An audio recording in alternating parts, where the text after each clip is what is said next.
Hi,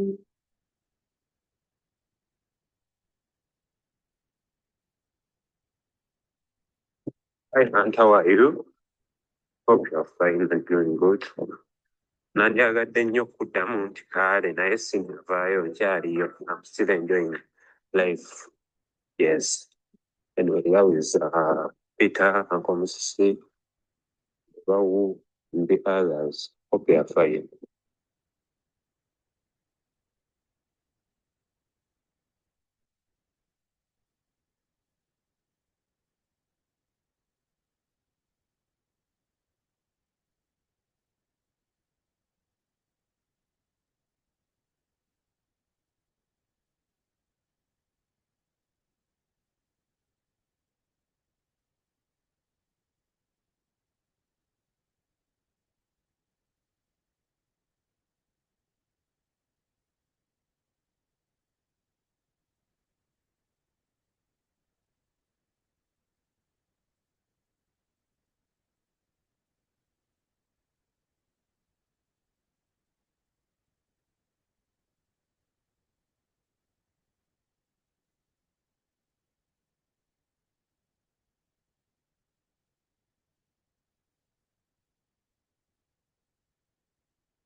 I like it. Yes, I like it. It's the sweetest thing I have ever tasted on this earth. That pork, it's the sweetest thing. Yes, that most people don't know the secret behind that sweetness. But just know, you can't separate me from that thing. I'm made for it and it's made for me.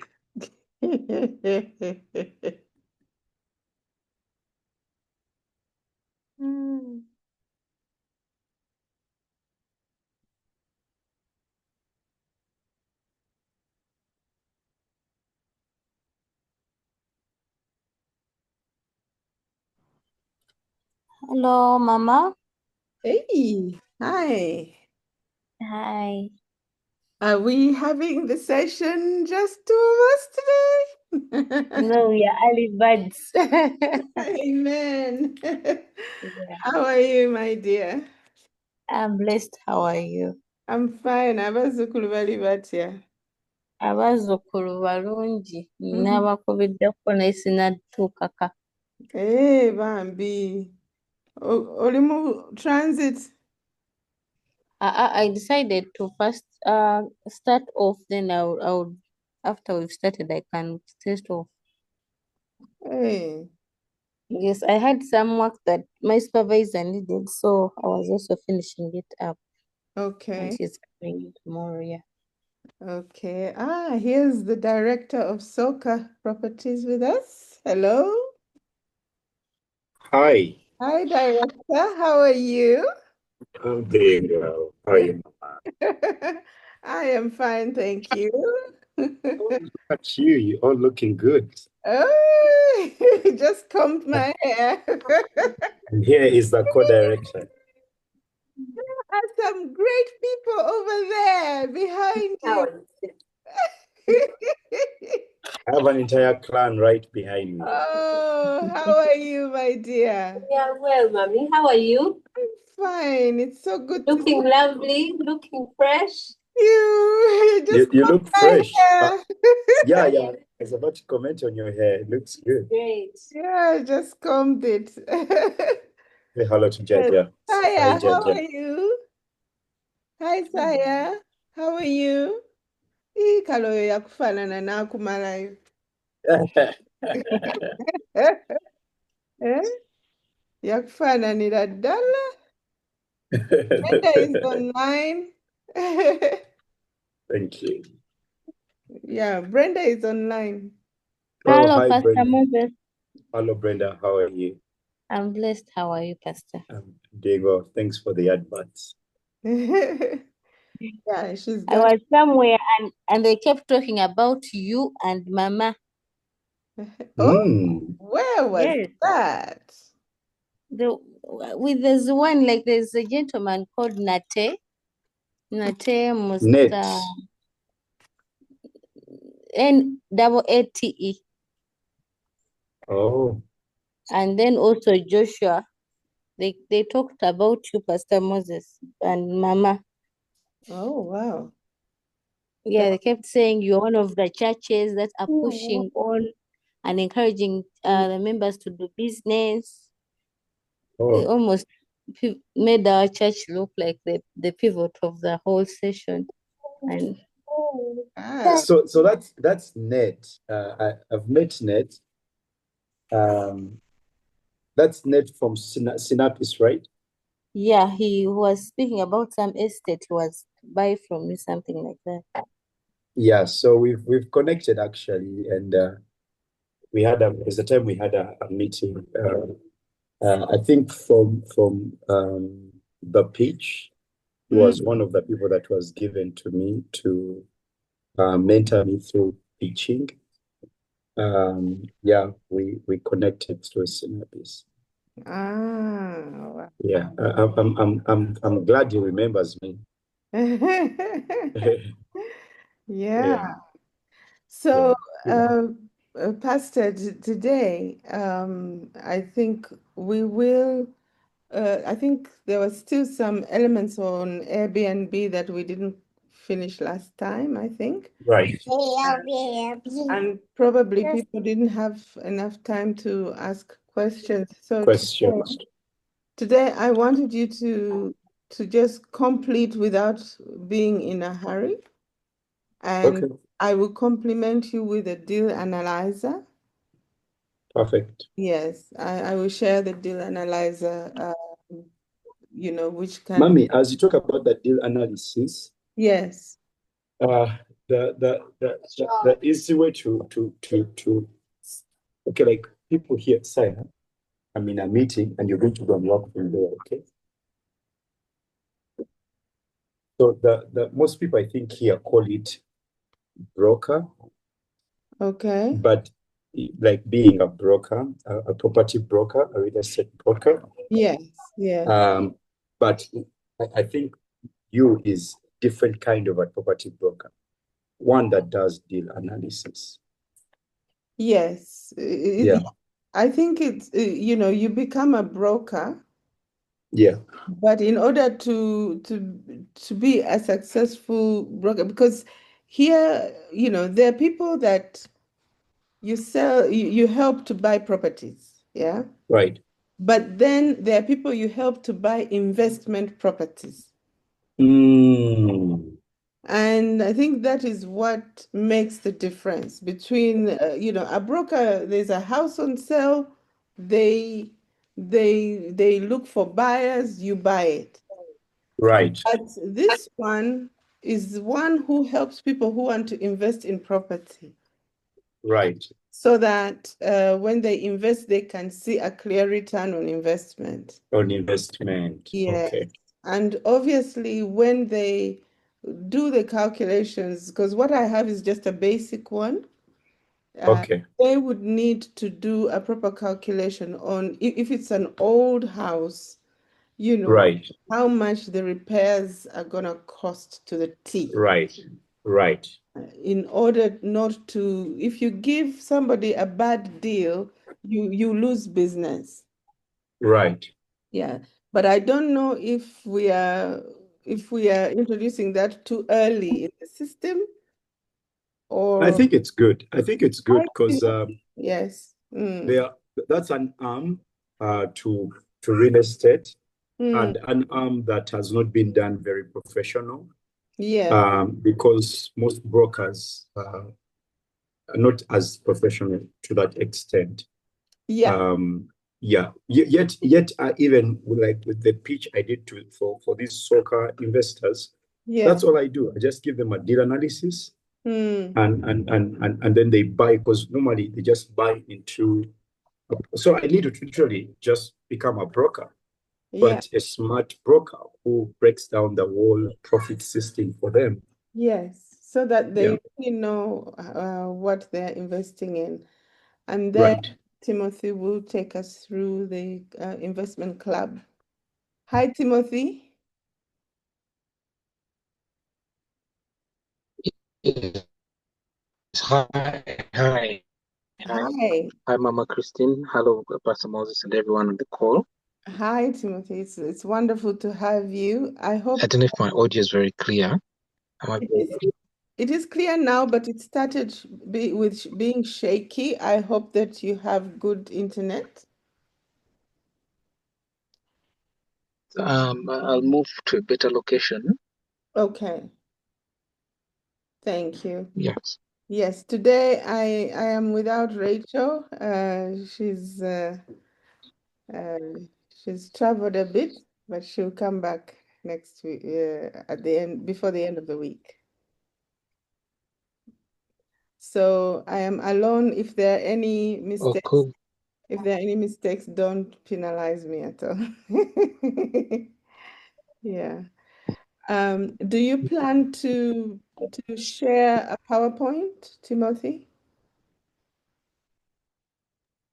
No, I don't plan to share PowerPoint. All right, good. Wonderful. So hello, Richard, very welcome. Thank you for coming back.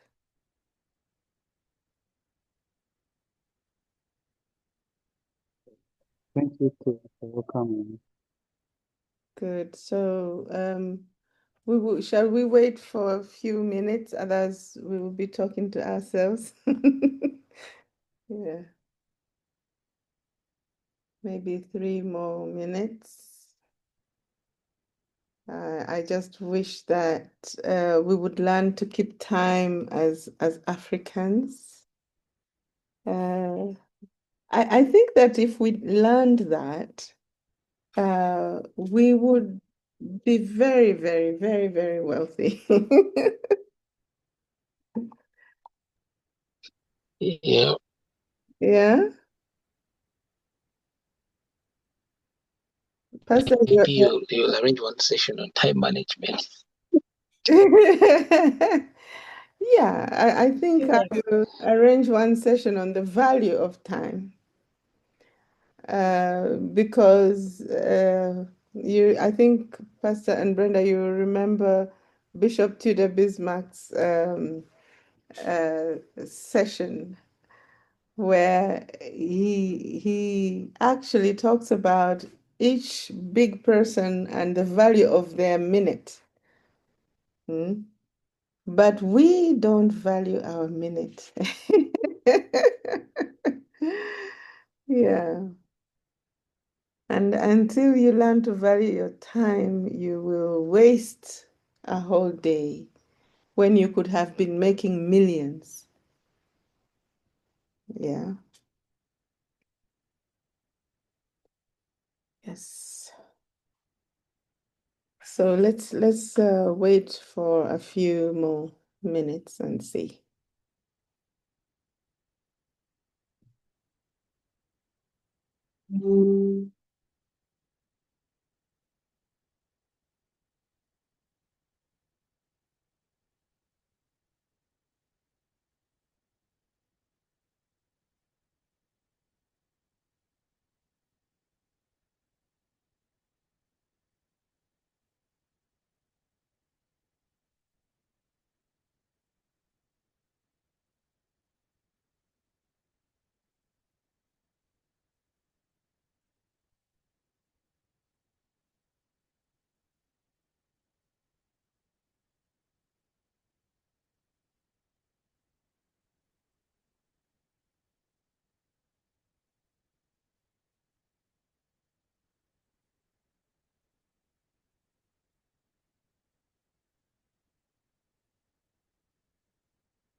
Oh, we lost even Richard. What has happened today?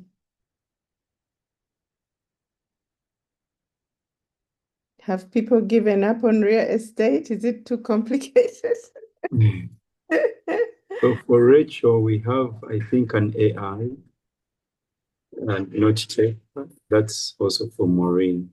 Yes, I hope people are not having difficulties joining. Because we removed the requirement for me to admit. So that should be, it should be easier to join today. Okay, there's Sanyu. Welcome, Sanyu. Thank you.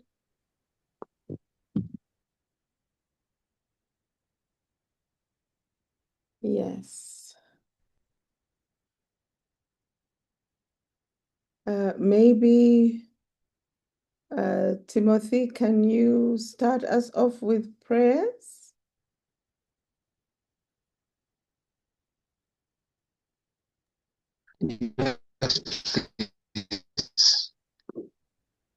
Heavenly Father, we thank you for this evening, and we thank you for everyone who has, and we pray that you guide all the panelists to have the wisdom to share all the knowledge they have in regards to the topic of today.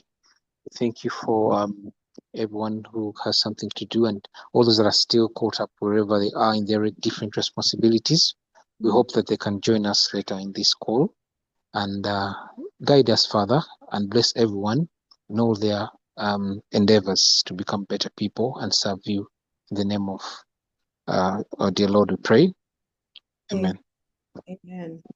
Now, for us who are on, especially Brenda, are there any questions that you have or things that have struck you as you're learning about real estate? Oh, I can see Brenda is reminding for people to join. You know, is there something new, something that you didn't know before, or something you haven't fully understood that you'd like to bring to the table? Good evening once again. Evening. Actually, as from last week's sharing, I Yeah. was glad when Pastor Moses came in and put, because I've always been thinking that real estate business is for people with money, but there's a way he drew everything and broke down. And of course, he said today he would give clarity on how you can make money from real estate, even though you don't own lots of money through the brokery business. And for me, this was the like my take home, because I always thought that real estate business, it's something I've never thought of. I just thought of doing small rentals, but still at minimal. So when both Mr. Timothy and Pastor Moses shared, and also I got to be opened up, like it's a very good business, but also they spoke of the risks that I need, especially if you don't do your research properly, and also the fact that you can choose to invest in a property other than buying just a property with a building, other than just buying land. So they kept on breaking things that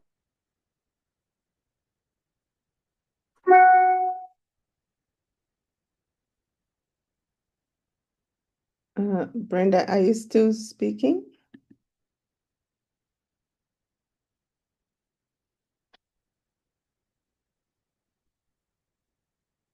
Hello. like I can know someone that has land or property, and I can also know someone that has money. So I can work in between and still earn money. And before I know it, I am into real estate business.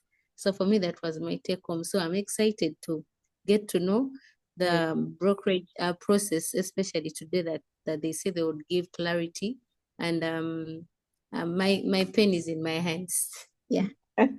Thank you very much, Brenda. I think one question that I want to put to Pastor Moses and Timothy, how do you, if you are brokering, how do you find the buyer and how do you find the seller? Especially, with investment properties. Of course, one could say, okay, I advertise, but is there anything more than putting stuff on internet? How can you find the buyers, excuse me, and the sellers? You want Mama to, Christine, what do yeah, you find? the buyer and the seller. If you are brokering, Yes. and your job is really to broker good investments, properties. Yes. You, Yes. apart from saying, okay, I posted it on Instagram or on something, what are the approaches to finding the buyer whom you will connect with the seller and the seller you will connect with the buyer? Mama Christine, you've mentioned some of the strategies already, but different players apply different strategies. The starting point is your network. Your ability to sell a transaction, depending on its value, will largely depend on the network of that much net worth that you have. I don't know if that makes sense. If you're selling a 1 billion property, 1 billion shillings property, at times, if you don't have in your network people worth 2 billion, worth 3 billion, or connections that have leads to those people with that money, you can even sell it for over a year or even 2 years, or even totally fail to find a buyer because you are strong as a realtor. They call them realtors, not brokers. Brokers tend to look for tenants of small petty houses, but I prefer the term realtor. A realtor who has a solid network, not only a network of buyers, but also other realtors that have potential clients of that much, would find it easier to market, because the moment you have the property, you start sharing it within your network of realtors, other realtors, and then potential buyers. I would advise that if real estate is a business, you maintain a database of every buyer that buys from you. These are critical things that will differentiate you as a realtor from the rest. It's important that you have a database, because knowledge is power. Every time you keep data of the prospects that buy from you, or that you've managed to lead to successful transactions, they become your future prospects. And that's why things like service are very important. The way you treat these people is very important. And it's important that you maintain professionalism. You don't put forward only your cut. For example, do your due diligence to make sure that this person doesn't lose money. And they'll never forget you. If you gave them a successful transaction, they'll definitely consider you when you come with them with another potential transaction. It's important that you network as a person, both at church, your friends, rather than burning bridges, rather build more bridges and connections, because you're as strong as your net worth. Your network is as strong as your network. And then, of course, you've talked about digital media. It's very important these days, especially for younger people. You need to put it out there. Do very good aerial images if it's land. Do drone footages of the land. Have a sketch that you put on site to indicate, or online to indicate which plots are available. Have a pin, a location for someone to easily be able to locate where the land is located. Work with a network of brokers, because you can't do this alone. You can only work as much, and then it will save you the time and the trouble of having to drive to every other potential plot you're selling every other time. But if you have connections at the ground, you can easily call people who can lead these buyers to those different places. Those are some of the ideas, but it's a combination of different. It's a buffet of different strategies that you apply, both digitally and then socially in your networks, digitally on social media, and then of course you as an individual, the network of people that you work with. And then again, the land prices will determine how you market these different plots of land. For example, it might be difficult to, for example, sell a transaction of $1 million just by posting on Facebook. These are people that buy through referrals. They're people that need to see what they're buying. You might need to work with more established realtors. For example, an agency like Eastland's agency at Serena, it has a reputation with such transactions. So you may have to network with those different agencies to build those connections to be able to offload that particular asset, depending on the value. You will not take a transaction of $1 million to a village broker who sells plots of 20 million. At times it might be very hard they may not have that network, but nevertheless, you share as much as you can, have your paperwork in check. You want to get it right the first time they ask questions, you should be able to respond to those questions very well. So it's important that you know the boundaries of the land, you know the history of the land, the different ownership transactions, you know the title registration, for example, the type of tenure that the land is it a chibanja, is it a leasehold, is it a milo? Because then the moment you get those details wrong, then you're putting off potential buyers and you're not sure of what you're selling. Yeah, thank you, Mama. Thank you very much. And also, as we wait for more people to come, I think, Timothy, we've had a situation where the local authorities can be, exploitative. I think we've experienced that together at one point. How do you Correct. do that? Because I think every purchase you make, you need to, I guess you need to have a stamp from the local authority. Not necessarily. So the starting point is who are you buying from and what's the type of tenure of the land. So for transactions like Milo, leasehold, freehold, which have the right of ownership guaranteed by a title or a land title, there's no need for the local LC to be part of that transaction. It's not part of the process flow, but you do it as part of your due diligence to establish that even if there's existence of a title, the land is not encumbered by third-party claims.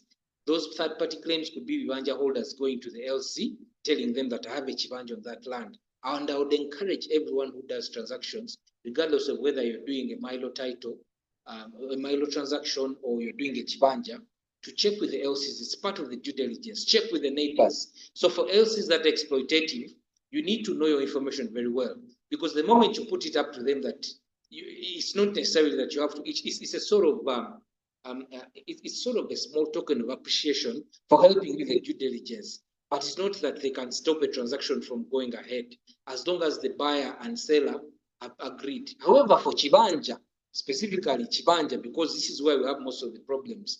Chibanja are bona fide occupants that don't have right of title.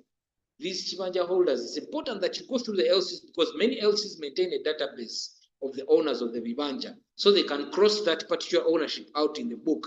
And Mama Christine, you remember the scenario we had when we were doing one of the transactions on Chibanja. The LC had to go and verify a previous sale on the same land, and then cancel the ownership and that particular transaction and register you as the new ownership.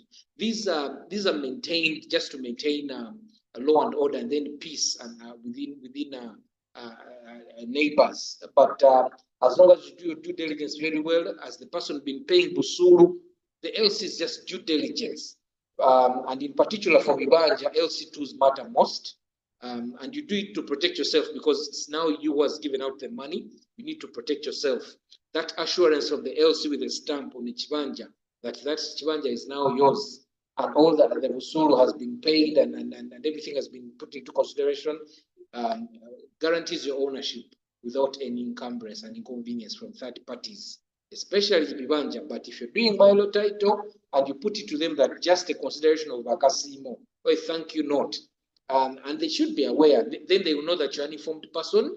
It's not necessarily that you have to pay them. If you're buying from a real estate developer, for example, Hosanna, Jomai, do they ever even go to the LCs You go to their office, you take the surveyor, you open boundaries, you check the title in registry in the Ministry of Land Zone offices, you check the ownership status, and if there are no encumbrances, and then you go ahead and pay in the bank.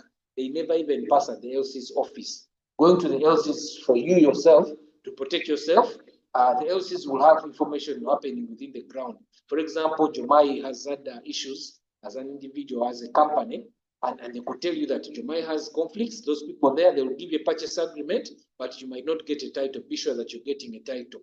Or the land has an encumbrance. The person who sold to Jomai never got his full payment. You may not be able to complete the transfer. So that from that informed perspective, you're able to make the decision whether to proceed or not. Thank you so much, Timothy. Welcome, Josephine is from Tanzania. The LC is a local council chairman. In Uganda, we usually have to go through, sometimes it's important to engage with the local authorities as you buy land. Okay, now I think we are quite a few. Welcome, everyone. Today, we have already started to deal with some of the questions that we had before, but we want to go back to the issue of the Airbnb and request Pastor Moses to quickly take us through anything that remained that we didn't cover last time because of time. And then we will have a quick question and answer session, and then go to how to, establish and run an investment club based on the experience that Timothy has with his own. Thank you very much. Over to you, Pastor Moses. Hi, everyone. You're most welcome. So last week we sort of touched a little on Airbnb. I recently started running an Airbnb. And really just in the 2 weeks of experience, we have 2 clients. One already occupying the apartment, and one already booked, and a lot of inquiries. Actually, about 3 potential inquiries who want to check out the apartment. One actually wanted to check out the apartment so that they can have it for a month. But I told them we can't have them check it out physically, but they can look at the pictures because we have someone occupying the apartment. Again, it's just been a 2 weeks experience, but in the background, there's been a lot of learning what exactly it takes to run an Airbnb. And so I'm gonna talk about it from like two places, and that's from the property end, and then to the clientele end, and what that looks like, and then I will welcome questions. So I'll start with the property end. So I think that's where you're going to have to ask yourself, like, the different questions are like, how do I get a property, and where is the property located? Who owns the property? How can I charge this property? And Timothy covered this last week when he told us that, especially when it comes down to the pricing of the property, is to look around in the community, which other people have Airbnb in this community, and how much are they charging? Where our property is located, actually, on the sixth story, there is an Airbnb that charges about $120. Now, we charge half of that, actually less than half of that. On some cases, over the weekend, it's half of that. And so again, the question is, are they getting business at that price? Are they not getting business?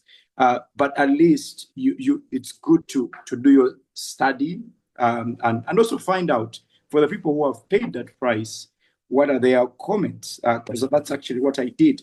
I went on this guy's Airbnb and I looked at the comments that people were giving, And none of them really complained about the price, but at least most of them were complaining about the stairs because our property doesn't have elevator. Yeah, but so far so good, at least on that front. So how do you find the property? Now it could be through many things, but at least one of the key things, most of my friends, there's a property I stayed at the start of this year in Addis Ababa, and this guy owned 8 properties on this complex, 8 of them, and he rented them. So he for him, that's what he does. He rents like an apartment unit, and then he turns it up into an Airbnb.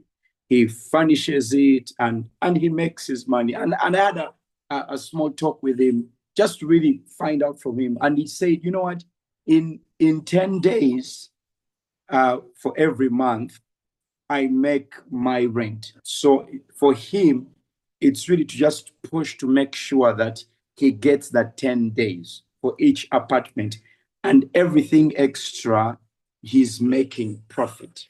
So he says the 10 days cover both rent and the people who come in to do both cleaning and things like that. So for him, it's I need the 10 days covered.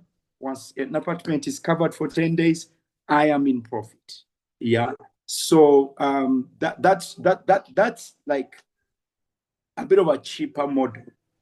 Instead of having to build your own apartment or go and buy your own apartment, because not most of us have that kind of money.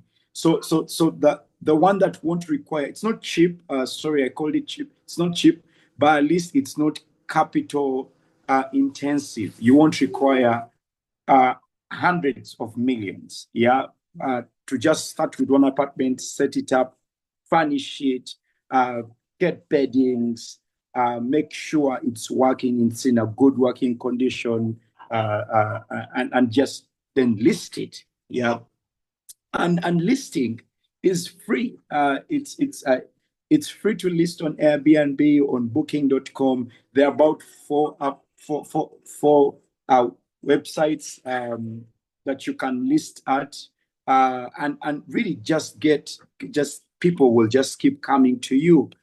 So you can list on any of these platforms. All of them are free. They just do their due diligence, just check you out to make sure that you're really like your identification is correct and everything is correct, and then you'll be listed out there. But again, these key things are going to be important, that you have a good neighborhood, a secure neighborhood, just a really good place. And again, different people are going to come to you. So as long as you've set up a place and you've set up a nice place, they will look at your apartment. If they don't like it, they will look for others. If they like it, they will come to yours. And then so again, with getting an apartment, so that's one of the ways. Again, the other way can be buying one. I've had people talk about, I have, like, for example, I sleep in a 2-bedroom apartment, or can I set up my 2nd bedroom and, just rent that out? I've had just a few stories from this point. I just know that can be a little bit tricky, especially like if you have children, because you've really opened up your house to anyone in the world to come to your house and live there, live with you, with their culture. And remember, because they are a guest, they are coming in with their culture. If they smoke, or if they don't carry the same beliefs as you. So that can be a bit tricky, but that's also available on Airbnb. You could literally set up your bedroom, one of the bedrooms, and really set it up very well, and just give it out. And that can be another way to make an extra income, especially for someone who is like, you know what, I want to sleep in a good apartment, but a good apartment means I need to pay a lot of money. and I want to set it up very well. I want to, like have, and so that's another option. You can list that, literally that bedroom, list it up for $50, $100 a night, and you're getting your rent, yeah, done, and like that. One of our uncles, who really has mentored us also on this journey of real estate, in Airbnb, did something, a model which I think many of us can try out. So especially if you're renting, again, it's rent to rent. If you're renting, like in a neighborhood where it's just two houses, yeah, or in a nice neighborhood, you could rent. So that's what he did. He rented the next house, and he listed it on Airbnb. And really, for him, and he did this for quite some time. At least I know, minimum 5 years he was doing this business, and he made money. And really, he doesn't. When we spoke to him, is not at any point he told us that he didn't really make money. And he said the demand is there. A time is going to come where you're literally on demand. You have a client every other time. Like as soon as this one is going out, another one is coming in. So he really had good testimonies from Airbnb, on how that worked out for him. But one of the key things he brought up was that because he rented this, in the same like get where his family was, there were cases where, like, some people are renting, or they are coming to book, and they are prostitutes, or they are doing it for prostitution, and any other things that are like that. And so that's the tricky part of it. And there are ways you can sort of avoid that. So, for example, you can, put a restriction to one night standards. So what that looks like is that when you're listing, you say, you know what, the minimum booking is 3 days or 2 days. So there, at least you will cut yourself out of that kind of people. Yeah, but there are options. So, like, even with our three, because for us we have a 3 bedroom, I found the option of, you can actually book room. You can instead of the entire apartment. So that can be one option available. But I can actually just book each room. Like each room can be there available. So like now, if I have a guest there who is not using the entire apartment and they're just using 2 bedrooms, I can actually list the other bedroom, the 3rd bedroom, and another person comes and stay in. Now that can be also tricky, because our uncle did that, and then there was this couple that was staying in the apartment, and then another girl came in, to book one of the room, and she was all dressing very badly, and this is a couple, and she was, she just didn't have the right attitude. So she was just quarreling, just yelling at this couple, always in quarrels. The couple ended up having to leave the Airbnb to her. So these are a lot of the different issues, but I'm just giving you every information there so that you know the risk, the good and the bad, so that you know how to go around everything. Now let's leave that part.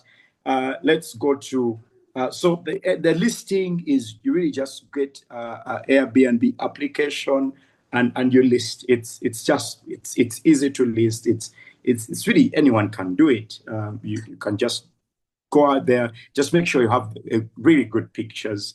That's a really good thing, to just invest in a professional photographer. Ask them to come take really nice pictures of their apartment so that you list them up there. When you have great pictures there, of course, they will tell the story. They will get the attraction. When someone looks at it, they will get it. Now, people talk about being on many platforms. We've been advised not to do that, because what's happening is that when you get a double booking and you have to cancel one booking, it can be a bit tricky. So I'm only on one app, but already two people were wanting to come into the same apartment in this same period. And really how I could avoid that, it was simple. Because the one person booked and paid, and the other person didn't book and pay. So I simply just went to them and tell them, hey, you know what, the apartment is going to be available from this date and to this date.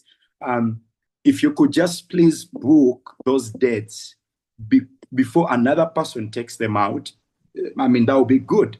But if you, let's say, you're listed the same apartment on booking.com, on Airbnb, and all these other platforms, and everyone is booking, and then you're having to cancel or decline, what these platforms will do is that they're actually not going to be pushing clients to you. So they're not going to be pushing your apartment out there in the advertisement. Yeah, there will be a number. The best thing to do is that when you do that, as soon as like there's a booking, because it's actually something I've done just before this call, as soon as there's a booking from another site, what you do is that you block out those days. So you can just block them out and say not available. They will ask you to give like a solid reason, because you can't just say not available. They will ask you for a solid reason. Yeah, so you can say, I'll be using the apartment, and things like that. And they will take that, so that instead a person books and then you have to decline. So that's a bit of the other side that's really not good. So now let me go down to dealing with the client. And I've had this from the people that are staying in the apartment right now. It really rallies a lot on your personality as a host. Yeah. So having an apartment that is set up and it's nice and it's all pretty and really beautiful and everything is check,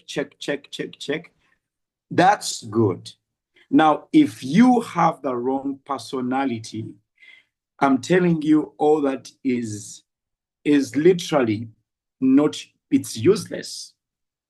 So because these people, they are looking at you as the hotel receptionist right there, sitting there to receive them, to attend to them, to help them sort out any issues. Yeah. And you've been to hotels and you've walked into a hotel and you find this mean receptionist. No matter the glamour in the hotel, you are already put off. No matter how precious your room looks, how glorious their food is, you're put off. So as a receptionist, you are going to have to really have the kind of a right personality. So that's why even bringing them into your home space, that's extra work. It means you have someone that is there and you're going to literally turn out to be like a maid for them in that like case. Yeah, like to sort of always make sure that you please them. Yeah. So sorry, I've been saying personality, but it's really hospitality. Yeah, it's not really personality. I meant hospitality. So that's the key thing there. Yeah, you're gonna have to be a very hospitable person. Yeah, in the way you speak to them, in the way you attend to them, in the way you really just handle this whole thing, respond to them, do immediate responding, and really things like that, and just make sure that you're really available to them anytime they need your attention. And in case of anything, like let's say power goes off in the apartment, and the apartment has no solar provision, and they will call you, and I mean, you can tell them. So again, you just really be available. So you see, that's not bad. They will understand that, but you not responding to them, that they won't understand. Yeah, you not being available to actually like give them options, telling them, you know what, Sorry guys, we have no solar in the apartment, but you know, you can buy candles. I can send for you guys some candles, or I can send for you guys some rechargeable lights, and I can deliver those, or I can send them on a border. Just you doing that, you offering them that help. Like when they are commenting, they're not going to say, oh, the apartment was bad, power went off. No. What they will say is that you were available to help them whenever they needed you. And any person who wants to book you and they read that comment, they will want to come to you because of that feedback that you are available to respond. So and again, and any other things like any plumbing work, we needed plumb work, but he was available, he came through, he made sure the work was done. Those are key things.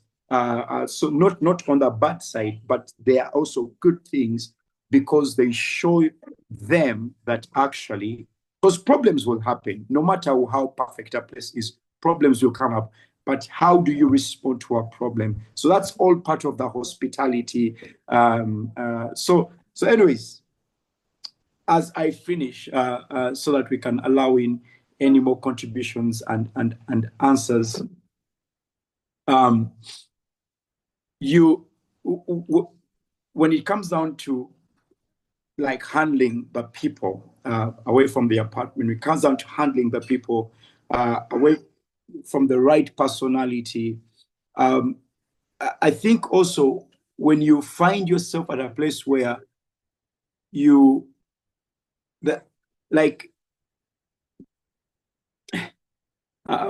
so we had just had a scenario where the people that had booked, so someone booked the apartment, and then we had a situation, and then I had to go in and do some fixing of the issue that was there. And then they came back and the apartment was not available, and we had to ask them to wait and things like that. Every time you find yourself at that place, as long as it's really explained, there's proper communication, prompt communication, like these people will always be understanding. But yeah, for me, so far, so good. I'm loving it. I'm enjoying it. And I think it's a good business. And I think it's a good way to start in real estate. Again, I've told you it requires at least less capital. You don't have to invest a lot. And if you have a really nice place, you can offer your extra bedroom. But you have to be careful who you're going to let into your house and what that's going to look like. A lot more can come out, I think, from the questions. Over to you guys. Thank you. Thank you so much, Pastor Moses. I just wanted to add something. And I got this experience from Pastor Misu in Ethiopia, because he's also into real estate and construction. I don't know, maybe this is the job of pastors. But in his experience, actually, Paul was also a realtor. He was in real estate. He did tents. Yes, exactly. But it's interesting that they found that in Bole area in Addis Ababa, there were many landlords who had old houses who were fed up with managing, or some people had, old houses. They've gotten old themselves. They don't know what to do. So they actually helped them. They would give them a proposal that includes, what the house could look like if they refurbished it and converted it into either an Airbnb or into, smaller apartments, which could then become an investment property for them, where they're renting out the smaller apartments. If it's a big bungalow with 3 to 4 bedrooms, you could have 2 apartments out of that, or even 3. studios and rent each one individually and make sure that each one has its own entrance, or there's a corridor that leads to each of the apartments separately. So it depends really on the design. And what they did, they don't put their own money. It is the owner that they work with. They do a deal analysis with them, and which includes the refurbishment costs, and then they turn it into that with multiple apartments. It's called a house with multiple occupants, HMO. That's very popular in the United Kingdom, but I think that this also is happening in Ethiopia. I just wondered, Josephine from Tanzania, anything in addition to what we've talked about?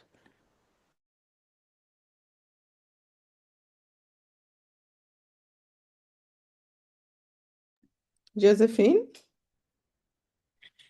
Hi, Mama. Sorry, can you repeat the question? In addition to is there anything in addition to what we have talked about that may be unique in Tanzania?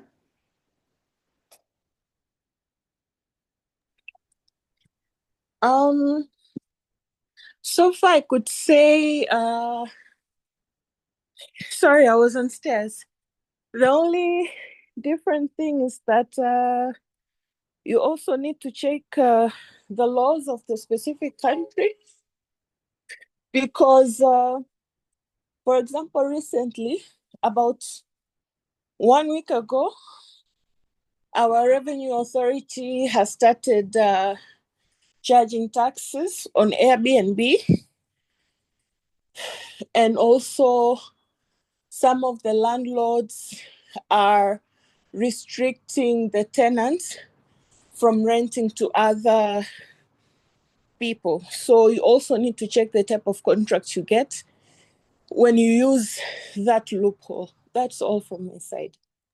Okay, thank you. Thank you very much for that. Actually, if you are converting it into an Airbnb, it must be very clear to the landlord that that's what you're doing. Yeah.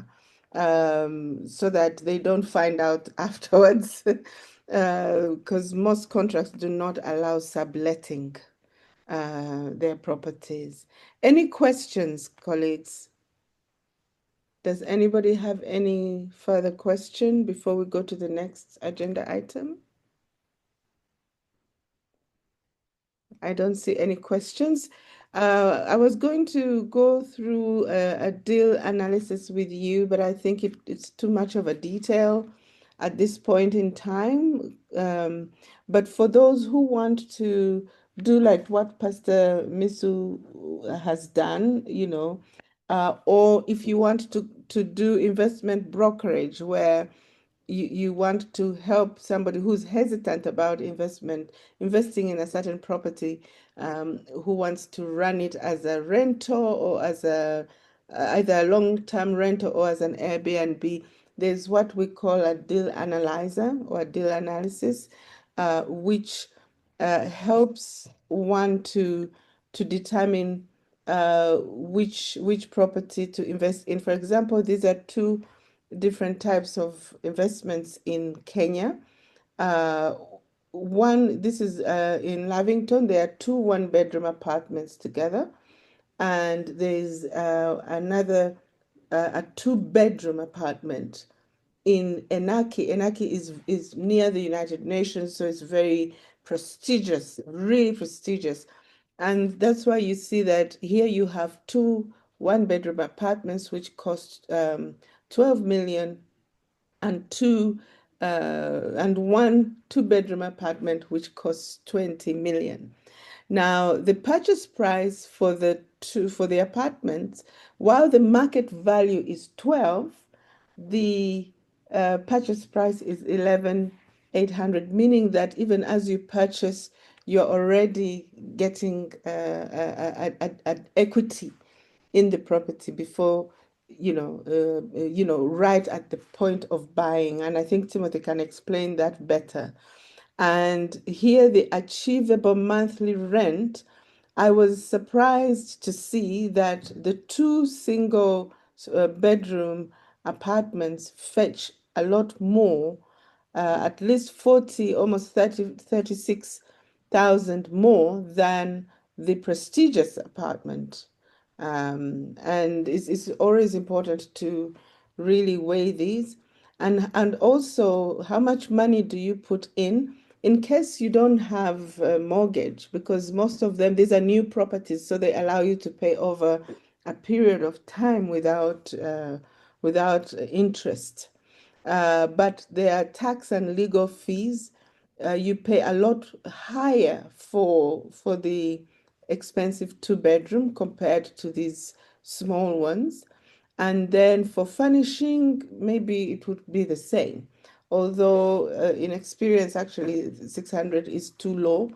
600,000 is like it's like $6,000, but I think you need almost $8,000 to do that. That this was an underestimation, and you find that the total investment is 12.8, and the other one is 21.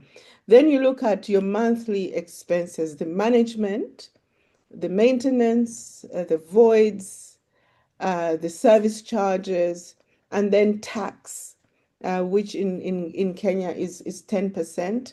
You find that total monthly expenditure for the two small ones is much smaller than the other one, which is 71.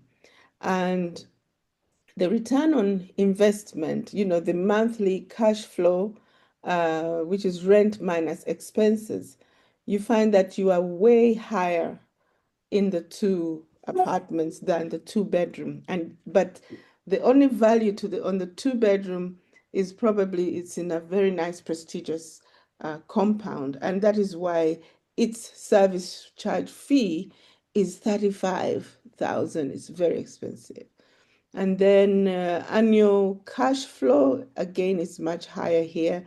And the return on investment is incredibly, there's a big difference between the two of them.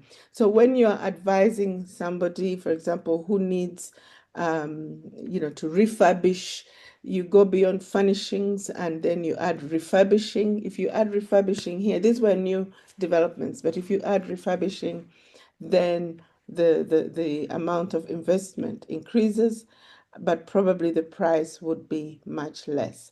So just wanted to share that with you very briefly as to how you can become an investment broker or realtor, actually, who doesn't necessarily have your own money to invest, but you can help people work out what their return on investment would be as you broker their investment. So I just thought I'd share that. So shall we move on to Timothy on the investment club? If you have any questions on the deal analyzer, please put it in the chat. We'll come back to it later. Thank you. Over to you, Timothy. Thank you, everyone. I think let me first apologize. My understanding, Mama Christine, was that today the discussion. Timothy, could you go somewhere where the network is better? Okay. Is this better? Yeah, I'm getting you better now. Okay. So my apologies. My understanding was that today's discussion will build on to the previous discussion that we had because of time issues. But the issue of investment clubs or the idea of investment clubs and how we work with investments is something I would love to share broadly. And I think if the opportunity allows on the upcoming sessions in the future, we plan for a much bigger session because it needs quite a lot of we need to break it down to more detail for the benefit of members because it doesn't end on top of just having a club, but we want to look at all the details, the experiences, best practices, specifically focusing on how we're using it to invest in real estate. But I'll share my knowledge and best practice on the investment clubs and how we work with using an investment club to invest in real estate. I hope, Mama Christine, that is the agenda that I have to talk about. Yes, we want to know, for example, how did you come about setting up an investment club? Why did you set it up? What are the advantages? Does it really work, and why is it working? Yeah. Okay, thank you so much, Mama. I and my colleagues, my friends, we studied together, and this now I'll start with formation and the foundation of our investment club. Our investment club is called Twegate Investment Club, and me and my friends, Mama Christina has met some of them. One is my best man, and this speaks to shared values. It's important that you associate with people with whom you share values, people you can work, because when it comes to issues to do with money, you need to build trust. You need people that can be trusted, people around you that you know that you've worked well together. And I'll take you through specifically our case study. It works different for some investment clubs. Some can have as many as 1,000, some have as many as 5,000 members, but it goes back to your foundation. What were your goals? What was your purpose as an investment club? So me and 19 other friends of mine, we basically started an investment club. When we started it, we were about 15, and we come from different backgrounds. I'm in corporate. I have friends in business. I have, we were a mix of diverse skills. I have friends in banking, and we basically had studied together as a group, and we had a WhatsApp group just to keep us engaged. And this WhatsApp group was, we used to share everything from fun, and it started way back in school and went through campus, and then we started the university. We finished university and started working, but we realized we had maintained it for years, over 10 years. We're not many, we're about 15 then, and when COVID started, we basically used to exchange information on how to manage COVID and all this. And then one of our long-time friends birthed the idea of coming up with something, because many of us were working from home. Business people had closed their premises, and they came up with this idea. Why don't we use this platform just like to help each other with managing COVID? Why don't we come up with a better way of investing? Because everyone was investing on their own. I've had, like my previous session, I mentioned that I'm a serial entrepreneur and investor in real estate, especially land. And I have other colleagues in the group that had the same interest. So we found that maybe we could just merge our resources to scale. Remember, I told you you can choose to go alone when you're choosing your investment strategy, or you can choose to go as a group. And whichever works for you, at the end of the day, you weigh the benefits. I'll tell you that the advantages are bigger if you go as a group, and you learn from each other. That's number one, as an advantage, but also you're able to pool resources as a group and buy assets that would have otherwise been very expensive for you to attain. So you could reach your goals in a much shorter period when you go as a group than as an individual. So we formed the club in 2021, the second phase of COVID, and the club will make 5 years at the end of this year. We'll make 5 years because it was exactly January 2021, and we decided to start an investment club. When we started, we were informal, and these are all lessons I have to share with you. And over time, you realize the need to formalize. In about 6-7 months, we decided to formalize and register the club. But when we started, we of course had accounts for the club. They can open for you accounts as a club with just your investment club status. Your registration, we went through basic registration, but we're not very formal in terms of registration of the company, because an investment club can be different and registered in a different way compared to registration of the company. But you can formalize and legalize and have the company structure incorporated into, the club structure incorporated into a club to be more formal and create a more level of sharing of responsibility, but also shareholding, which is more guaranteed as a company, and then of course a company structure that creates formality and separation. For example, when we were in club, we were using TIN numbers of individuals, the executive of the club, but with registration, we're now using a TIN number of the company, which is Tregati Investment Limited as a company. So sorry, I'll be jumping in other sharing experiences, not necessarily following the order of what you should do, and maybe in a much bigger session we'll share through more details. So starts with formation, like minds. For example, for us, we're friends. You can start as a church group. You could start as a cell. You could start as a family. And it works whichever way, but you must have some shared values that bind you, because it's not about creating a big group, but it's about a group that can work together very well for you to be able to reach your goals and reach your aspirations as a club.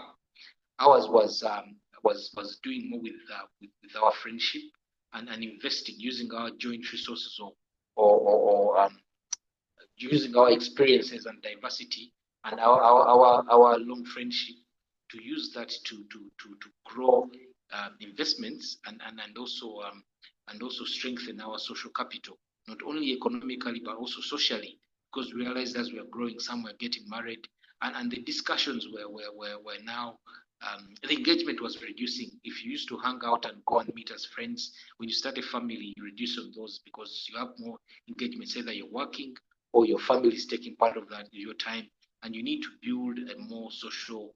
You need to strengthen that social bond, and one of the ways is having an investment club, but be clear of the purpose. Why are you forming this club? For us, it was socio-economic, both socially to strengthen our social bond, but also grow our incomes, also learn from each other and share experiences and join our knowledge and be able to make investments that can yield profit and income. Initially, when we were forming the club, we were not sure of what investment options we were going to take, but realizing that we even did some money lending at some point when we were starting, and this is okay. It's okay for you to start while you're not clear, and then you're clear of the purpose and the investment decisions and choices, but and then pivot when you learn. It's okay to learn. For us, it was the first few months were about learning and then pivoting and focusing on the right strategy to take us forward as a club.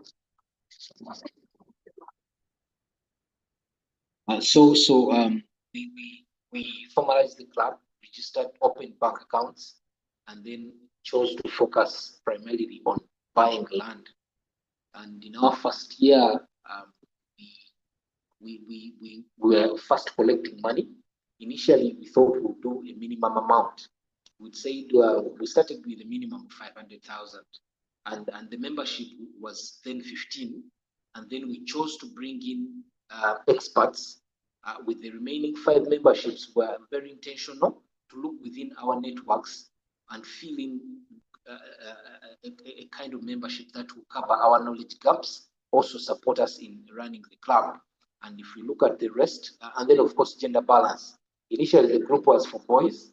We went out and intentionally looked for just 2 females to balance the gender, and also managed to bring in those different diverse thinking or thought process, because men are creations of ego, and that ego at times can be dangerous, and you need to soften it a bit, but also being intentional to bring in the right kind of membership you need to drive the club forward. And I remember our of the 2 choices that we made, one was a business lady who was also my cousin sister, and she was very helpful in running our welfare end. And then the other one was a senior registrar of titles in Ministry of Lands. I don't know if you get where I'm going, because being intentional to know which skills we need in the club. The other one is an architect. And then we recruited another one abroad working in Facebook, an OB of ours who works with Facebook. Is very technical and he has helped to basically digitize the club in one way or another.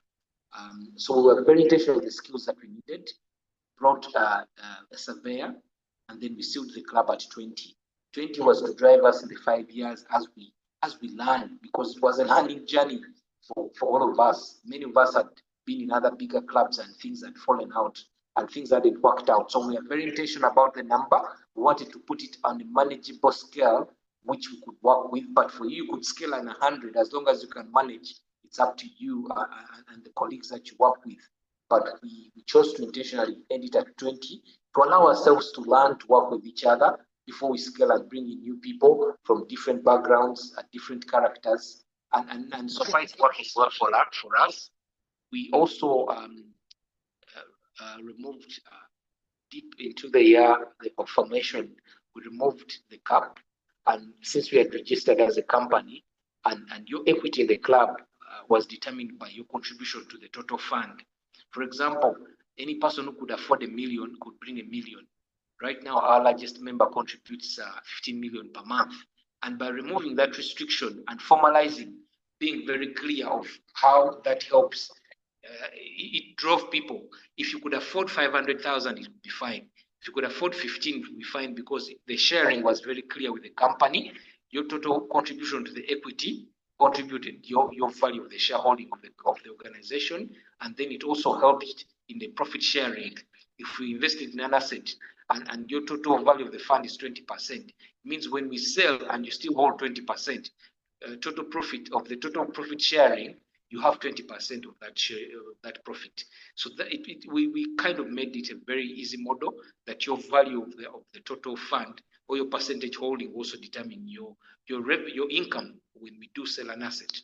We chose to start with land because land, unlike development and building apartments and condominiums, you need less money compared to what you need in developing. Building is very expensive. It needs project management. It needs a lot of capital, and capital can sit for a long time, and it can frustrate members when you're not making returns and profit because you're still in the construction phase. So for us, in the very first 5 years, we chose to focus on only buying land and without building. And with that focus, it helped us to basically make our investment spreading our capital. It was easy for us to know what to invest in, and we have a colleague of ours who was on the ground. He was actively, I was active as a realtor, and he's a developer in North Kampala and Chira area. He helped us a lot in focusing on the community that we're buying in. For us, we primarily buy in Chira and Gayaza side. So Gayaza Road and Chira side is where we invest. With limiting ourselves only to that area, it helps us to understand the region very well in terms of pricing, so that when we're buying, we're not buying overpriced properties. We also have a network of brokers. The LCs know us very well. It helps us to manage those particular transactions associated with that. It removes when you spread yourself too much at this time, it would frustrate you when you have land in Entebbe, you have land in Gayaza, you have land in Mukono. It creates sort of challenges because people have full-time jobs. And remember, at that point, we hadn't hired. So later on in future, actually last year, we hired resources to help us with running the operations of the club because we had scaled and we had grown. So in the first year of formation, just as 20 people, we managed to collect 600 million in the first year of formation and also invest those assets. And we're making profits. And I remember when we did we have monthly reports, of course, but also do an annual general meeting where we go through the performance of the year in its entirety. That year we had a return of 55% on the investments that we had made. And for us, it validated our model that land can be profitable, and we don't have to spread ourselves so much at this time. We can just focus on land, buying and selling, and it can yield a return that can be substantial and profitable. So our first year, we managed to return 55%. And the next year, we did about 30%. Last year, we did 45%. And then this year, we hope to do not less than 30%. because it has been a slow year, but we know that we can still make some sales and be able to generate a significantly higher return compared to other options that we've been looking at in the previous sessions. We've looked about formation, we've looked about legal personality. I'll also talk about finance. It's important that you have a bank account. From the onset, we open 2 bank accounts in 2 banks, DFCU and ABSA Bank. You can open at any other bank, but I advise that you open with banks that support investment clubs. DFCU has a very strong proposition for investment clubs. For our friends in other countries like Tanzania and Kenya, you can look at the banks and what propositions they have for investment clubs. The other thing, the learning lesson that we had in finance is that I brought my cousin in as a member. My cousin is a chartered financial analyst and is also a CPA. And he helped us with formalizing our finances because he's a chartered accountant. And he helped us with having monthly reports that are professional, be able to see to have income statements and financial statements monthly, which are very professional. We're able to track our performance. So that helped us as a group, and this goes back to formation.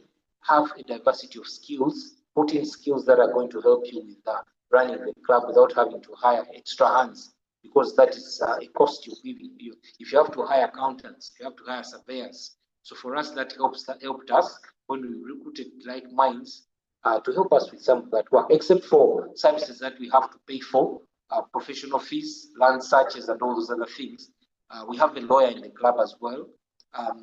We created a diverse group within the 20 members so that we're able to ease even the engagements and the consultations, because we learn from each other, and that saved us a lot. So I'm largely focusing on formation so that informing you know very well how to start, because the start will matter a lot on how the direction of the club will be. We of course have monthly meetings, and this helps with the engagement. If you don't have those monthly meetings, members lose track and focus. Also, it comes back to the performance of the committees and the management of the club.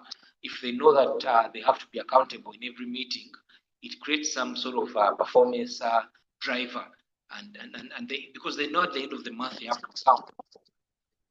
For example, the investments that we have, how they performing, the sales that we've made. So it is very important that you keep the constitution. The constitution indicates such things like monthly meetings, so that you keep the engagement running and you keep the club more vibrant. This meeting also meets our objective of social cohesion and continuing with our social capital and building our networks. We share business ideas, we share opportunities. There's a lot of intra engagements where our members support each other in businesses. For example, those in IT support each other in supplies. Those in other businesses create opportunities for other members. For example, the surveyor has been very instrumental in. The surveyor does most of our work as well, and that helps us to build each other. Okay, to support each other and grow. So those ecosystems are very important. You share business ideas, you support each other's careers and professions, and from those payments that they earn, they're able to reinvest in the club and be able to build their capital within the club. I'll go to management. We formed a very simple structure of a president and then 2 vice presidents. 2 vice presidents. One is the vice president of finance, or the CFO, and then the other is the vice president of investments. And this creates also a sort of continuity plan. When the president changes, there will be other people that have been nurtured in management to be able to take over from the president. Okay, and then we have committees. We have a welfare committee, we have an investment committee, so that decisions are not only run by one person, but rather a number of people or colleagues that are able to sieve the decisions let it be investment decisions, let it be our finance policies, and all those other things that we do. These committees help with streamlining management and supporting the running of the club. Again, with engagement, we hold an annual general meeting. Usually it's about 2 or 3 days where we not only socialize, but also strategize and build on the strategies for the upcoming year, and also sort of do a check.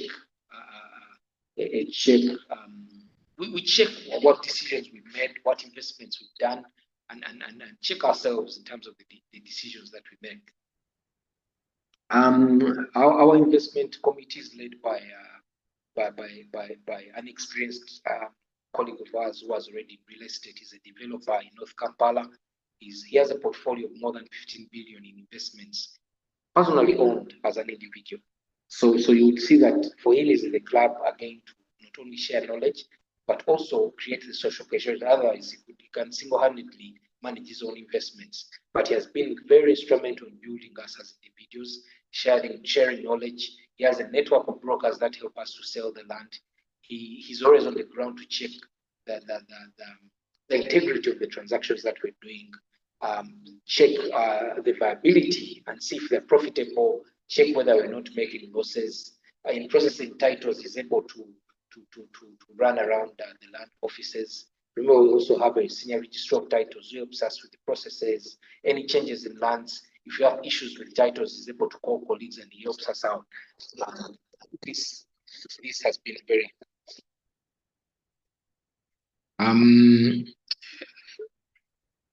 I'll speak to how we choose our investments. We not only rely on the knowledge of our members, like the head of investments, but we also do research as a club. We have sessions called Chamso Bongo. Chamso Bongo is more of stimulate your brain and your mindset to think better, where we share knowledge and benchmark, and we review investment reports by Knight Frank. Unfortunately, today I'm not on my computer, but I wanted to share them last week, and you see how helpful they are in informing our decisions as a club in investing in real estate. Let me see if I can share my screen, because there's one that I have that is open. I'm on a mobile, but I'll do my best to share. You learn every day. Let me see if I can share my screen. Let me see. Just hold on line briefly.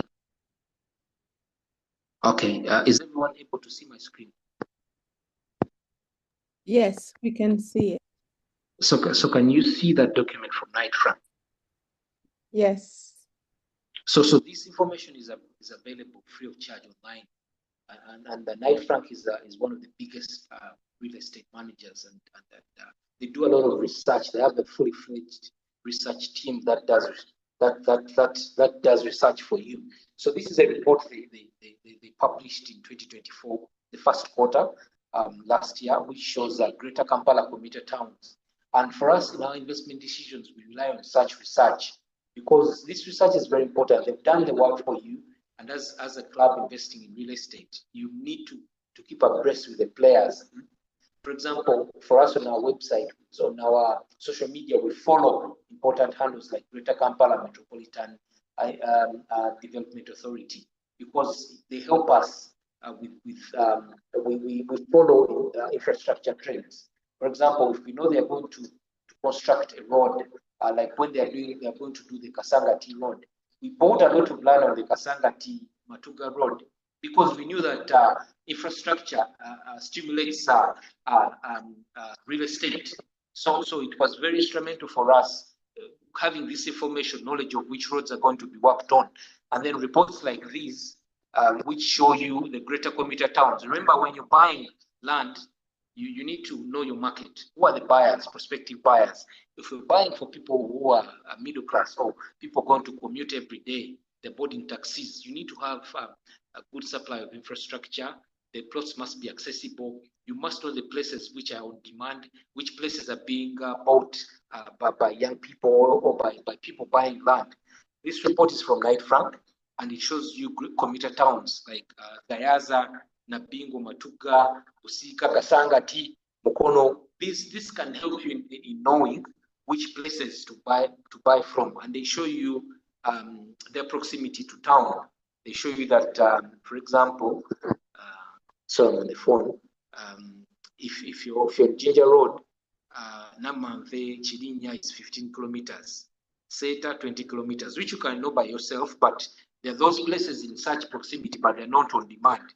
So such a report helps you to know which suburbs work, even for investments like Airbnb. These reports are very important because they show you the characteristics, for example, of those towns that you're buying in, so that you make investments from an informed decision.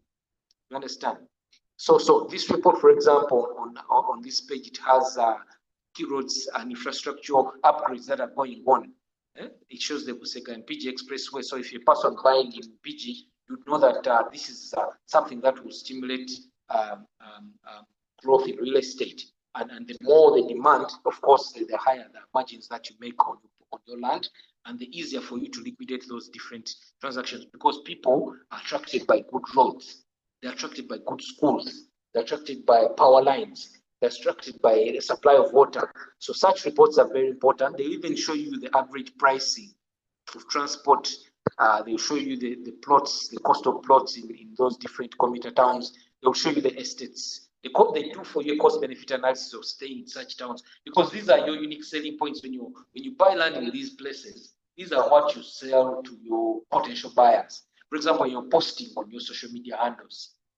You have to touch on these key unique selling points to entice buyers, to advertise with them. Why should they buy in your estate compared to other places? These are places that you touch. For example, this page even has images of a developing estate in Bugema on Gaza Road. So these reports help us in following, in making our decisions when we're buying land around Gaza Road where we buy, and Chira area where we buy. So just wanted to share that. I'll just let me see if I can stop sharing, because for the first time I've shared on phone. Just excuse me. Let me just stop sharing. Okay, so these are very important in driving your investment decisions as a club. And then, of course, I told you follow urban development authorities like Greater Kampala Metropolitan Development Authority, KCCA. The posts that they do, we check out their annual reports and budgets to know which roads are up for development, because every time you invest from an informed perspective, then you avoid losses. Okay. For example, if you are going to put a dumping site in China Road, it's a place where they took the KCCA dumping site, I wouldn't buy land in that area if I have the information, because you know that dumping sites are an environmental hazard. They smell, and they will chase away potential investors or buyers for especially residential properties. If you know that they're putting an industrial park in Mukono, then you know that there'll be a demand for rental houses. So those are potential land use or development types that you can do on the land in Ginger Road or the Mukono area. Okay. That's just a brief on how an investment club works very well. Briefly, advantages: you're able to pull capital together. Today we are in excess assets in excess of about $1.3 million as a club, and we managed to build all this capital base, but with only 20 people, 20 members, and we reinvest our equity, and you're clearly able to see the margins that you've got. You're able to. We have members that earn more than $2,000 a month from sales that we make, because they have a high equity within the club. So they don't have to build houses or rentals. They're really earning a lot of money from what they have in the club.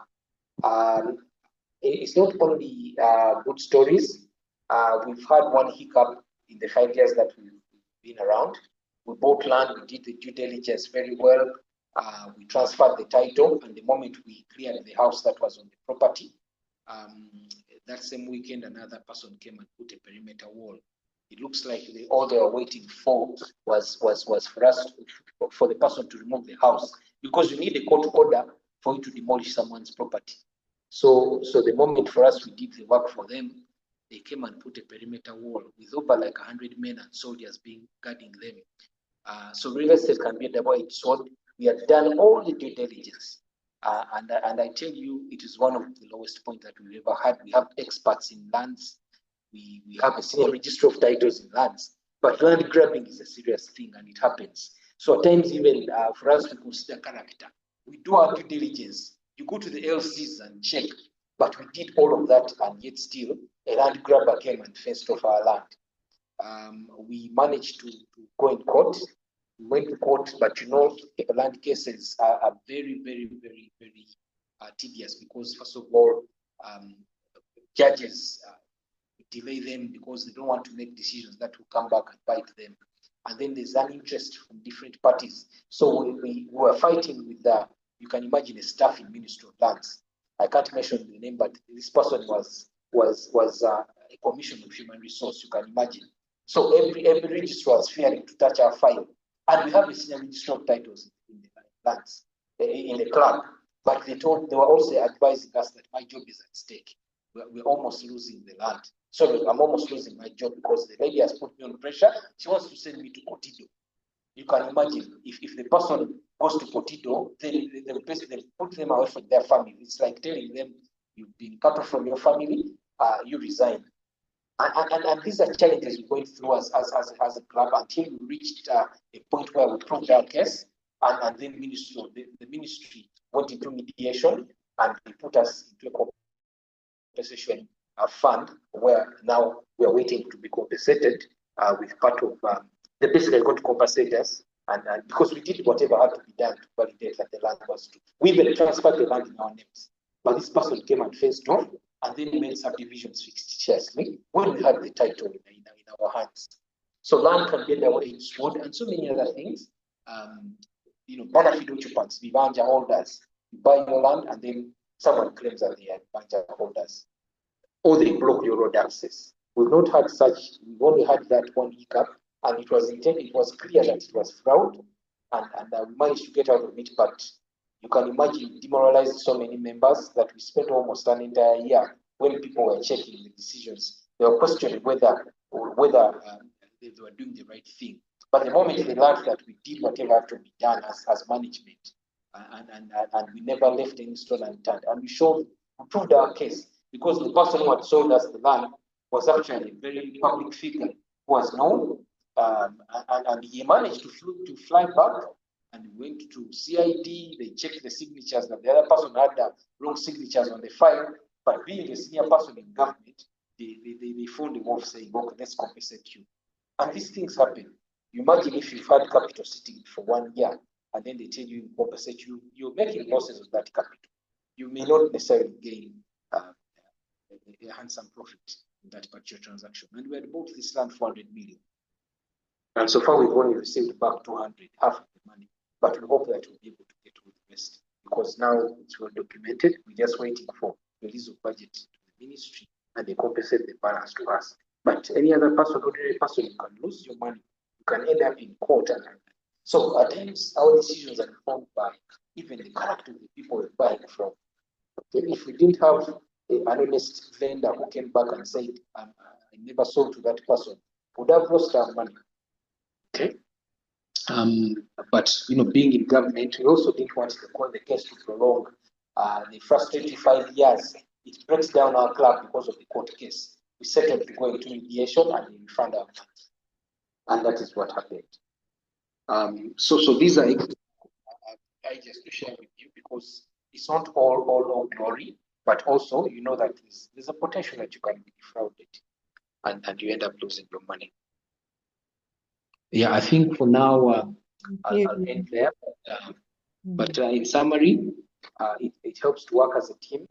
I've told you we built a portfolio of just 20 people. We have more than 1.3 million in assets. We've managed to learn from each other, strengthen our social bond as a club, grow our social capital as well. We attend each other's functions, whether it's baptism, whether it's Eid, we have Muslim colleagues. So it strengthens us as a group. And Mama Christine, if you allow me, maybe in future, I'll put together a more structured presentation to be able to support members of the group. Thank you. Thank you so much, Timothy, for that.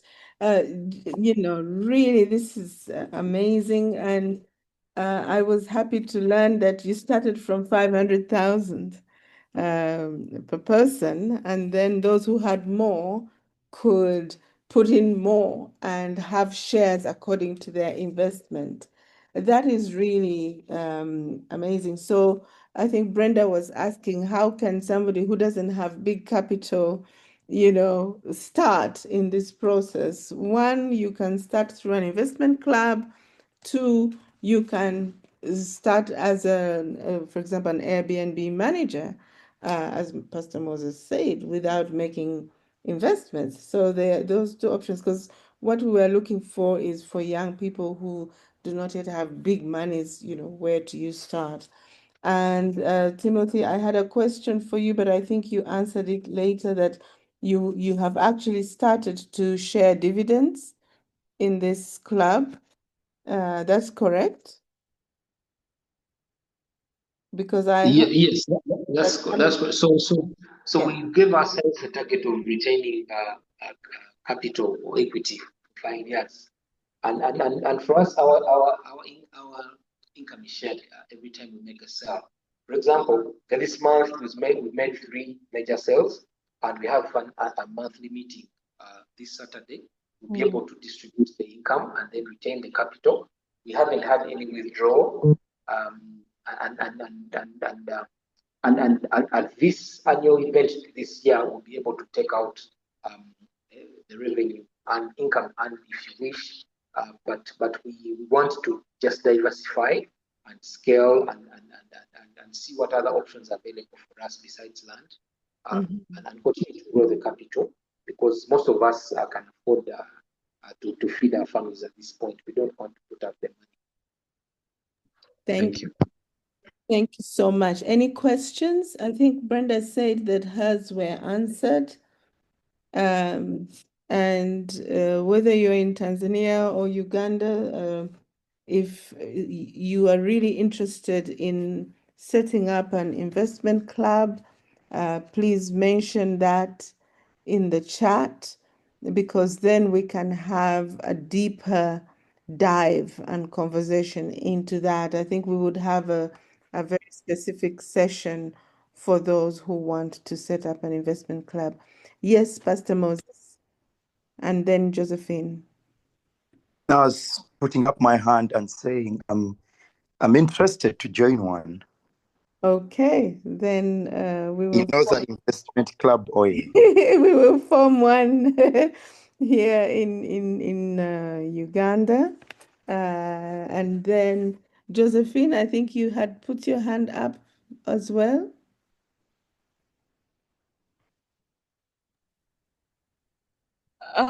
No, I just wanted to say thank you to Timothy for all the insights, and also Pastor Moses. At least both the insights are giving us hopes into looking into that direction of investments.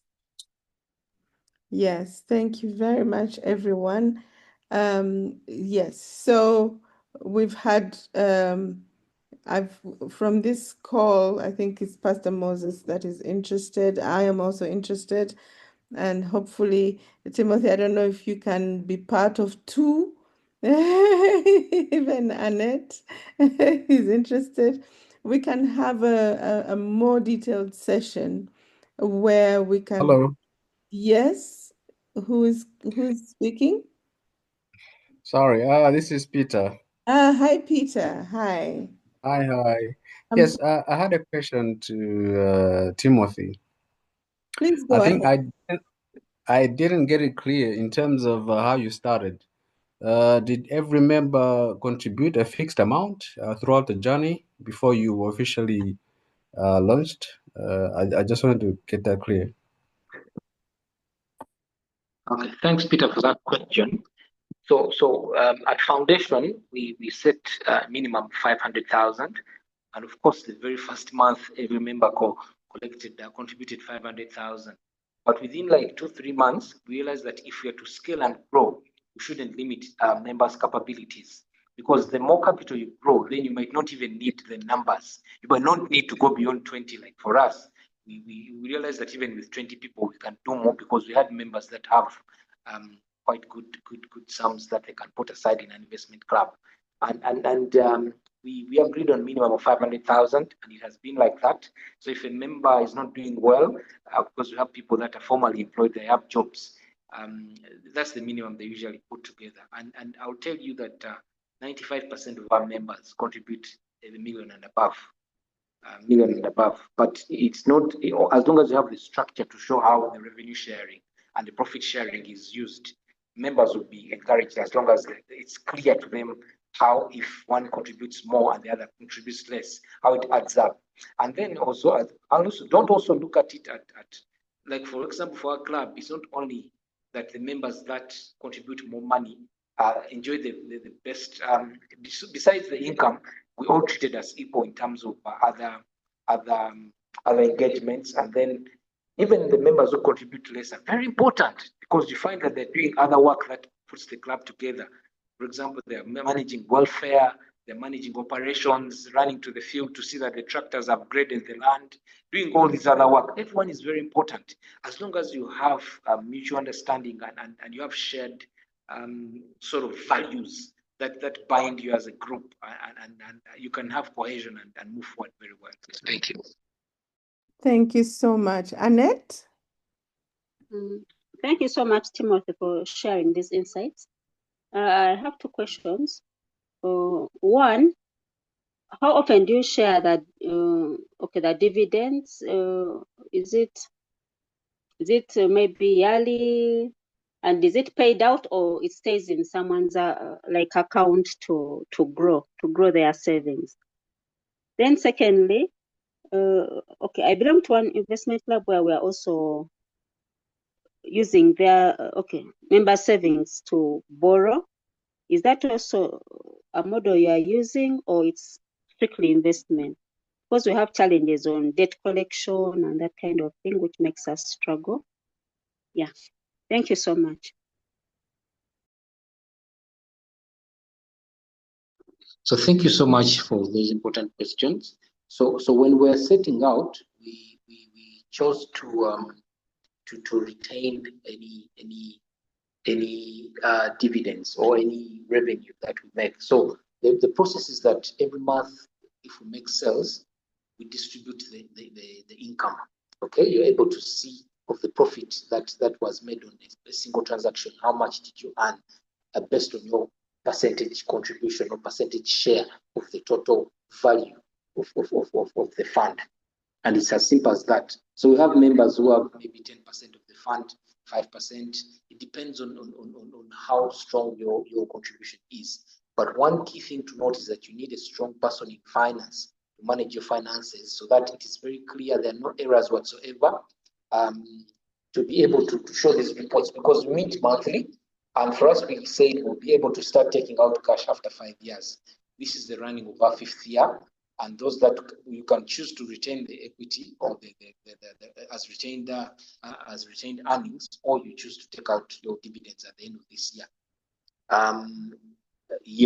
Sorry, I beg your pardon on the second question. The options. For us, the option to borrow from your savings, is it there, or it's strictly investment? Yeah. So initially we started with when you're starting out, you're learning. In the first few months, we brought that as an option, and some of our colleagues had contracts. They were supplying stuff. They needed to fund those contracts, and then they are paid, and then they put the money back, and then other colleagues are able to borrow. When we tested that, one of the person was even a member of the management committee, a senior manager, and the contract delayed in terms of repayment. They supplied the goods, and the payment delayed. And realized we are going in 6 months, and the money hadn't been returned. But by the time it delayed that long, for us, even after 2 months of delay, we chose to stop lending out money, because it was going to kill the spirit of the club when a big chunk of our capital is out there at a very little interest. So we stopped lending to members. But we know in the long term, because we exist as a social club, not necessarily, we need to build and be impactful to our members and support our members when the need comes. So at our AGM this year, we'll structure a special fund put aside to cater for such when they do happen. Because at times our colleagues have issues or problems. You can lose a parent, and you need some help. So besides the welfare fund, maybe you could borrow some funds. You could have a contract and you need funds. Do you have to run to a bank? So we've decided to structure in the changes that our amendments that we're going to make to create a special fund. Besides this, that can cater for such, but it's very tricky. You trade carefully, have a cap, and also it's very challenging to lend money even to friends. So even us, we haven't made that decision yet because it's subject to review. We'll put it forward, and if the general AGM doesn't accept, we'll not agree with that. We basically put that to hold and be pure investment and sharing money that we've made from the investment. Thank you. Thank you so much, Timothy. We've overrun the time, but this is so important and so useful. So Maybe before we close, one more question. yes, Peter, very briefly. People have Yes, I understand. So, Timothy, I just wanted to get it clear in terms of your investment. So you buy a bare land and then you build on that land and then sell, or what actually happens? I just wanted to get it clear there.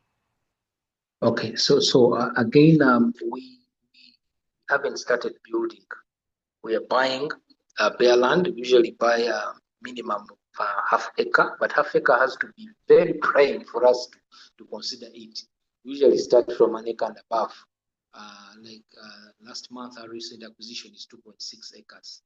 And then we subdivide into plots that we sell. Okay, and we have estates in different locations. We have a well-digitized database of tracking these estates. How many plates? We even sell on call it what? Chivanjampola is called what? On installments. So we track debt management, credit, how much they owe us. We have resources that contact these people to manage collections. So we buy, subdivide, and sell. We buy plots and divide them and sell. So for us to consider Africa, it must be very prime. But we usually want to start from 1 acre and above, because then you're able to make margins when you buy in scale and then you subdivide. Thank you. Thank you So much. I appreciate it. Thank you so much.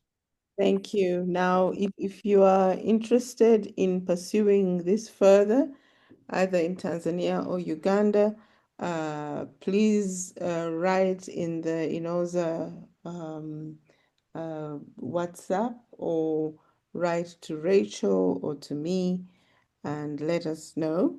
I know for now it's Pastor Moses who is interested in starting up a club, and we can organize a more detailed session where we start working on strategies, whom to bring on board, because shared values are so important. I've been a member of an property investment club which has collapsed, because it was about 9 years without any return to the members, and they got fed up, and now we are in that process of liquidating and dividing assets. It's not a very easy thing. So it's important that we do it properly. Yes. So thank you so much, everybody. May the Lord bless you and keep you and make his face to shine on you. And may he give you wisdom as you think about investing in real estate. And may he give you the ability to seek the right knowledge. And may he give you understanding as you endeavor in this work. In Jesus' name we pray. Amen. Please let us know what other topics you would like INOZA Connect to handle and to touch on, that are of interest to you for INOZA Connect. Okay, thank you very much. You can put on your videos so that we can say goodbye to everybody. Thank you. Josephine, I need to see you. Thank you, Timothy. Hi. Bye-bye.